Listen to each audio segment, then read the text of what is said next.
Hello, Maple Bob 23 here for the Maple Bob 23 channel, and I just want to do a quick review of Absolutely Fabulous the movie. I just did a video about how I was excited for this film, and I actually went out to see it tonight, and I just came back. Um, it was pretty funny. I really liked it. I had a little trepidation going in.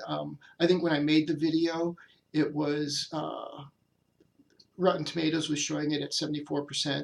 And then the trouble with Rotten Tomatoes is like that it doesn't always mean anything, everything. So yeah, but the movie was very funny.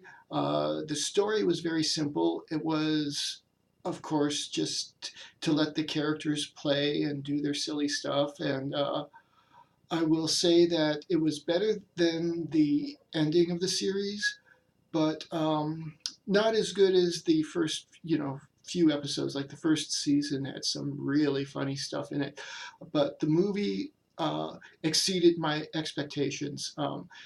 So I'm going to go ahead into spoilers. Essentially, like I said, the story is very simple. Adina's ex-husband is cutting her off. He's been paying for he's he's been paying for her house and stuff, but now he wants to have sex reassignment surgery, so he can't afford to pay for it anymore. So, and that scene was really funny. Patsy and Adina, they don't know what to do. Adina thinks she's got a book deal, but her secretary Bubble, she's dictating the book. When Adina's dictating the book to Bubble, Bubble is just typing blah blah blah blah blah, and of course Adina doesn't proofread it or anything, so she just takes it to the publisher like that. And the publisher is Mark Gatiss, who plays Mycroft Holmes and co-produces Sherlock, and I think he also co-produces Doctor Who. And it was fun to see him in there. Remember, spoilers. So anyways, so Mark Gatiss tells her to get out. Patsy is working for a magazine like she was in the later seasons of the show, and she finds out Kate Moss has dumped her agent. And there's going to be this party where Kate Moss is there, and Adina accidentally pushes Kate Moss off this wall into the water. Everybody thinks she died. That whole stuff is hilarious. You know how our celebrity culture is. It's like nothing else is going on in the world because Kim Kardashian stubbed her toe, and yeah, the movie just takes off from there. Then they figure they can try to help find um, uh, Kate Moss by putting a Mars light on top of Bubbles' head and dumping her in the river. And then the Mars light comes off, and they think they've killed two people, so they flee to the south of France. Um, Once they get to the south of France, more hilarity ensues. There is this old-time porn producer that Patsy used to know who made art movies, art films, and so Patsy remembers him saying that she was the only woman he would ever marry, and that he would wait for her. So they think they're going to be rich because they're old. And of course, neither Patsy or Adina know how old they are. Now, what makes this so funny is like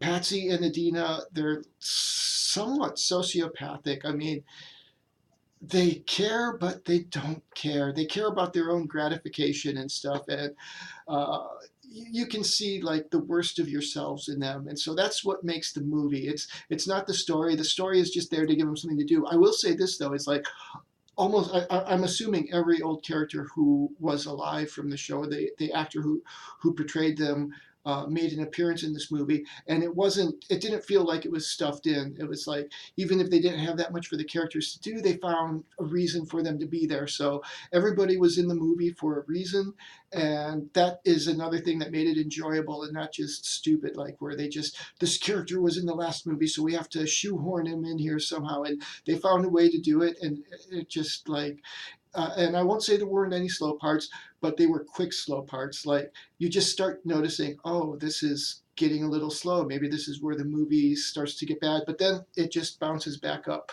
So I highly recommend this movie. If you saw Ghostbusters, why did you go see Ghostbusters? You knew what it was going to be, whether you liked it or not. But this movie was genuinely funny. It's like they replaced all of the characters of the TV show who were women with the same actresses who played them in the old TV show, and controversy ensues. This movie is it's only playing in Madison in the Sundance, and it was a very empty crowd. So that is very sad. Of course, Star Trek also came out this week, and everybody was there to see Star Trek. I haven't seen Star Trek yet. It looks good. I'll probably see it at some point, but this is the movie I wanted to see, and it's like the best comedy I've seen in a long time. I'll say it's probably the best comedy since Hamlet 2. And if you haven't seen Hamlet 2, you should see Hamlet 2 because that is freaking hilarious.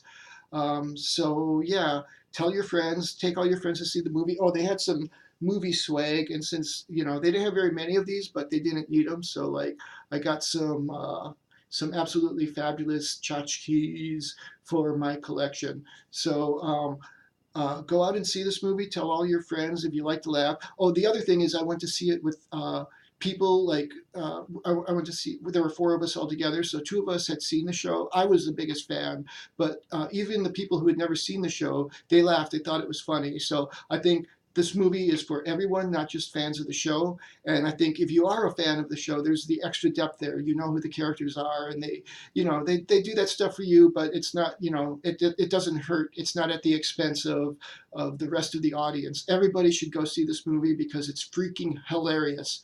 I loved it. 4 stars, best movie ever, best comedy ever, and at least the best comedy in a long time because I still love Bringing Up Baby. Okay, and I'm going to end it here. Be well.